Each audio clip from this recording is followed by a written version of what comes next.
नमस्कार, mistake insight channel पर आप सबका स्वागत है। एक ऐसा विषय लेकर आई हूँ जो सभी को पता है, लेकिन फिर भी कुछ इसमें विशेष है। और वो विशेषता क्या है? चातुर्मास्य। चातुर्मास अर्थात 4 महीनों का एक समूह। ये 4 महीने प्रत्येक वर्ष में, ये 4 महीने कुछ विशेष होते हैं। धार्मिकता, कर्मकांड, अनुष्ठान, पूजा पाठ, व्रत, इन सब के लिए इसका बहुत महत्व है। और विशेषतः इस वर्ष चातुर्मास्य 5 महीने का आया है। 2023 5 महीने का चातुर्मास। और चातुर्मास 5 महीने का क्यों है ये सभी जानते हैं, क्योंकि श्रावण महीना इस बार अधिक मास के रूप में आया है। तो जिसको कहते हैं सोने में सुहागा। एक तो चातुर्मास, ऊपर से श्रावण में अधिक मास। इस तरह से 2023 के ये चातुर्मास्य बहुत ही महत्वपूर्ण है। अब चातुर्मास्य में श्रावण से कार्तिक तक का चातुर्मास कहा जाता है। सबसे पहले आता है श्रावण। श्रावण का इतना महत्व क्यों है? जैसे आषाढ़ी एकादशी से लेकर कार्तिकी एकादशी तक चातुर्मास्य कहा जाता है। और इन 4 महीनों में ऐसा कहते हैं, पुराण में बात आती है, पौराणिक कथाओं में बात आती है कि भगवान नारायण इन 4 महीनों में विश्राम करते हैं। और इन 4 महीनों में हमारे जो पालन करता है नारायण विष्णु, वो अगर आज की भाषा में कहें तो वो अगर छुट्टी पे गए हैं, और तो ऐसे में ये कारोबार कौन संभालेगा? क्योंकि वो तो पालन करता है। वो अगर छुट्टी पे चले जाए तो कहते हैं ना भाई, कोई व्यक्ति अपनी पोस्ट से कोई छुट्टी पे जाता है अपने पद से, तो उसकी जगह पे कोई नियुक्त किया जाता है उतने दिनों के लिए। तो ये 4 महीनों में इनका कार्यभार कौन संभालता है? जैसे अब एक एक करके हम अगर देखें तो आपको समझ में आएगा कि श्रावण से लेकर कार्तिक तक प्रत्येक देवता ने अपना अपना कार्य किया है भगवान विष्णु के अनुपस्थिति में। अर्थात अनुपस्थिति का मतलब जो अभी वो विश्राम कर रहे हैं, इसलिए थोड़ी देर के लिए हम उनको अनुपस्थित उनके पद से कह सकते हैं। तो सबसे पहले आता है श्रावण। और श्रावण महीना है भोलेनाथ का, शिव जी का। तो ये 1 महीने में शिव जी कारोबार संभालते हैं, ऐसा हम कह सकते हैं। और शिव जी को श्रावण मास बहुत प्रिय है। पहली बात कि श्रावण में कुछ ऐसे पॉइंट्स हैं या ऐसी बातें हैं जिसकी वजह से ये विशेष हो जाता है। सोमवार, जैसे श्रावण में सब लोग कहते भी श्रावणी सोमवार है, या श्रावण में सोमवार के व्रत किए जाते हैं। कई लोग ऐसे भी होते हैं कि जो श्रावण से ही 16 सोमवार का व्रत धारण करते हैं, जो कि आगे 4 महीने तक चलता है। और ऐसे अनेक व्रत भी होते हैं जो सिर्फ 1 महीने के लिए लिए जाते हैं, सिर्फ श्रावण के लिए लिए जाते हैं। कोई व्रत ऐसे होते हैं कि जो श्रावण के सिर्फ सोमवार को लिए जाते हैं। तो सबसे पहले सामने बात आती है कि ये श्रावण के सोमवार का महत्व कैसे बढ़ गया, या श्रावण में सोमवार को ही इतना महत्व क्यों दिया जाता है, और यहाँ इस श्रावणी सोमवार की शुरुआत कैसे हुई। ऐसा कहा जाता है पुराणों में कि जब माता सती ने पार्वती के रूप में अवतार लिया, तो उस पार्वती के अवतार में माता ने श्रावण महीने में सोमवार करने शुरू किए। सोमवार का निर्जला व्रत किया, पूरे दिन जल ना लेते हुए शाम को भगवान शिव की पूजा करके फिर व्रत खोलती थी, और उन्हीं की कृपा से भगवान शिव की कृपा से ही माँ पार्वती को पति के रूप में मिले, और तभी से स्त्रियों ने माँ पार्वती के कृपा प्राप्त करने के लिए, या माँ पार्वती की एक पार्वती को ध्यान में रखकर और 16 सोमवार या सोमवार का व्रत करना शुरू किया। और जब भी कोई हम नया व्रत धारण करते हैं तो कहते हैं कि भाई अगर आपको नया व्रत धारण करना है तो श्रावण से शुरू करिए, क्योंकि वो शिवजी का व्रत है, शिवजी का महीना है, और सोमवार विशेषतः श्रावण से ही शुरू किए जाते हैं। इसी वजह से जो लोग सिर्फ एक ही महीने का व्रत करना चाहते हैं या एक ही महीने का व्रत करते हैं श्रावण में, उसे कहते हैं नक्त।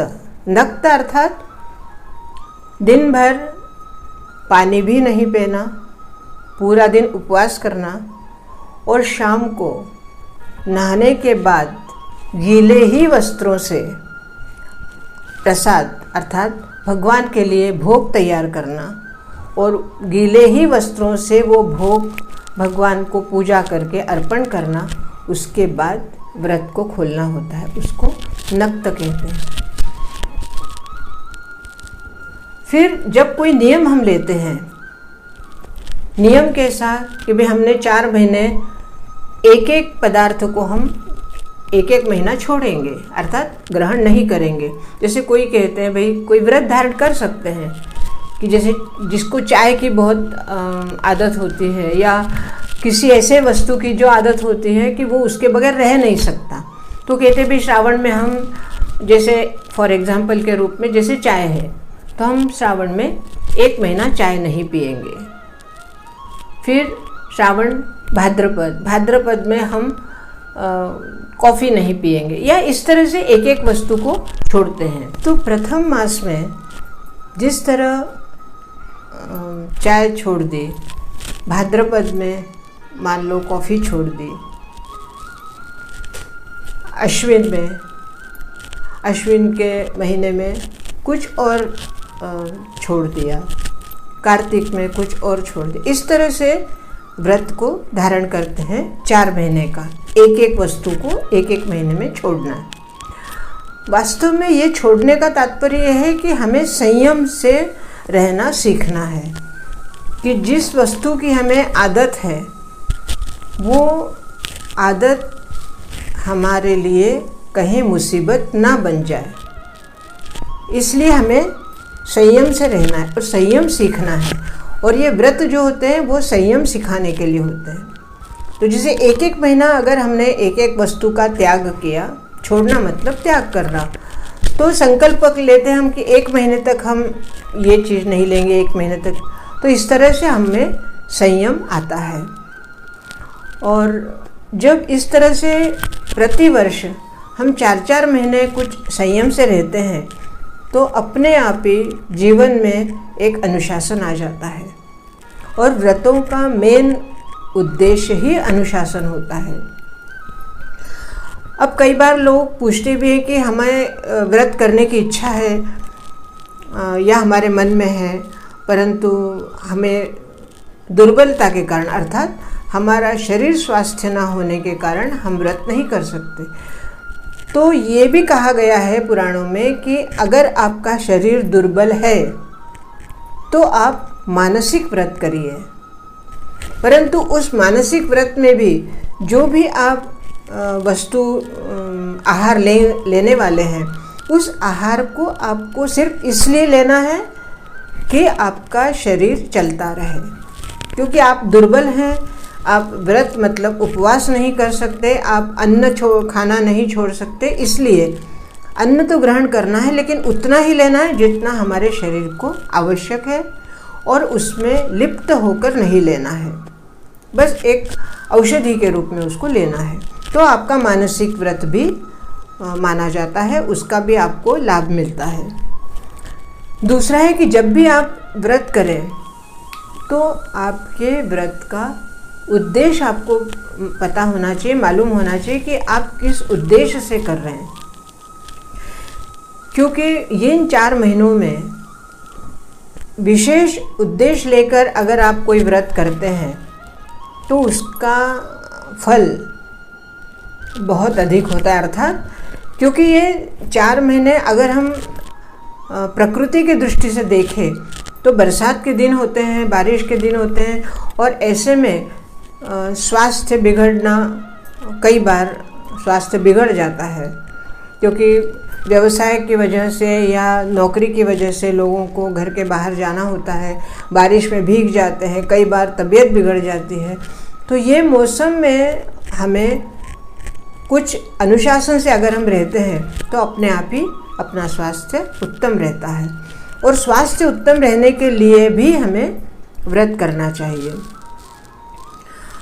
तो इस तरह से अब इस वर्ष 2023 में अधिक मास आया है, और अधिक मास जिसको पुरुषोत्तम मास भी कहते हैं, और पुरुषोत्तम मास भगवान विष्णु के नाम समर्पित है। तो अब देखिए, एक श्रावण को कहते हैं शिवजी का अत्यंत प्रिय मास, और पुरुषोत्तम मास भगवान विष्णु का। तो इस तरह से जो अधिक मास है वो इस वर्ष श्रावण का होने की वजह से हरिहर मास हो गया, हरिहर मास। तो ये पुरुषोत्तम मास जो कि श्रावण महीने में अधिक मास है, तो बहुत ही लाभदायक है। जिन लोगों को जो 4 महीने का संकल्प नहीं ले सकते, उन लोगों के लिए ये अधिक मास का श्रावण महीना बहुत ही लाभदायक है, बहुत ही पुण्य अर्जित करने वाला है। इसलिए अगर कोई पूरे, क्योंकि इस बार जैसे कहा कि 4 महीने मतलब चातुर्मास से 5 महीने का आया है, तो 5 महीने व्रत किसी से नहीं हो सकता, तो अधिक मास में 1 महीने का कोई भी व्रत धारण कर सकते हैं, जिससे आपको पूर्ण लाभ मिले। भगवान शिवजी का जो ये श्रावण मास के बारे में एक श्लोक है कि भगवान शिवजी को श्रावण मास क्यों इतना पसंद है। 12 मासेषु श्रावणो मेति वल्लभः, श्रवणार्हं यन्माहात्म्य तेनासो श्रवणो मतः।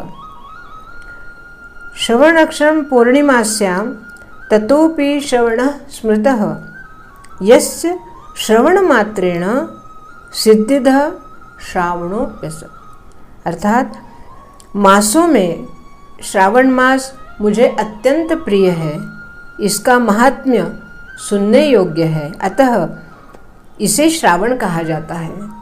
इस मास में श्रवण नक्षत्र युक्त पूर्णिमा होती है, इस कारण भी इसे श्रावण मास कहा जाता है।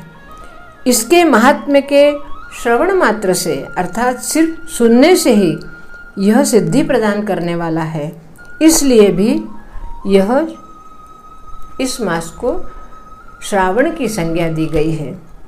तो इस तरह से इस मास का अत्यंत महत्व है, और इसके बारे में अगर इन चातुर्मास्य के बारे में या अधिक मास के बारे में या श्रावण अधिक मास के बारे में अगर कोई विशेष अनुष्ठान करना चाहता है, तो भगवान शिव का रुद्राभिषेक अवश्य करें।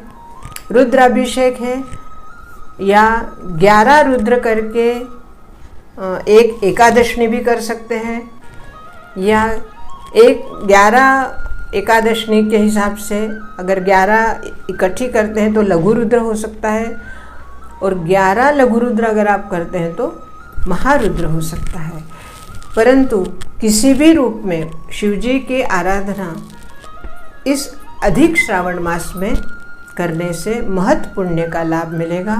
और सबसे बड़ी बात, एक और भी महत्व की बात है, इस वर्ष शनिदेव कुंभ राशि में है, और कुंभ राशि में ये श्रावण अधिक आया हुआ है, इसलिए इसका बहुत ही विशेष महत्व है। शिवजी की कृपा सब पर बनी रहे, और क्योंकि शनिदेव भी शिवजी के अत्यंत भक्त हैं, और वही श्रावण मास अधिक होने की वजह से इसमें सोने में सुहागा आ गया है। आज के लिए इतना ही। इसके बारे में अगर आपके मन में कोई जिज्ञासा हो, कोई प्रश्न हो, तो कमेंट्स में अवश्य लिखिए। नमस्कार।